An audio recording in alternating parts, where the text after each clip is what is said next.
Hey all, here to talk to you about the training tip of the month for January. What I'd like to talk to you about is slowing down. Everybody thinks slow is a bad thing. You're not going to get big training days in, you're not going to get fast, you're not going to this, you're not going to get that. But you got to be slow first.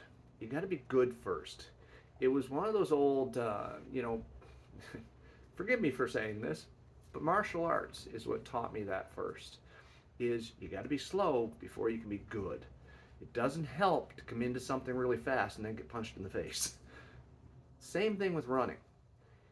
If you don't get a form good, if you don't learn how to kind of run without hurting yourself, learn how to stretch first, you're not going to get good at it. And slow builds muscle. Slow builds form. Slow builds endurance. Slow builds a good runner. Works the same thing with biking. Works the same thing with swimming. If you don't have a good stroke, if you can't swim a nice consistent pace without going and just sucking air like crazy, you're not going to get it. You're not going to increase your distance. You're not going to increase anything else.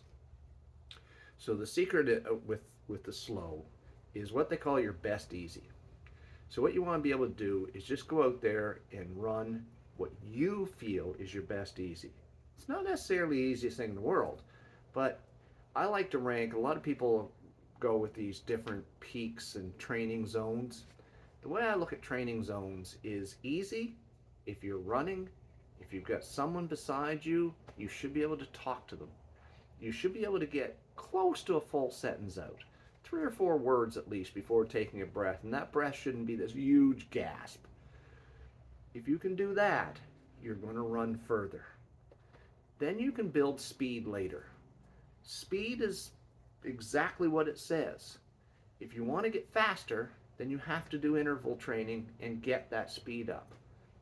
But if you don't do slow first, you'll never get there. And if you start throwing those fast runs in first and too early, you're never going to add to the distance or the efficiency. It doesn't help you to be able to sprint from here for 20 feet if you're getting ready to do a 5K. You got to go slow. You got to feel good. You got to be able to smile when you're doing it. You got to be able to have fun. So with that said, everybody, slow is where it's at. Keep smiling and be iron strong.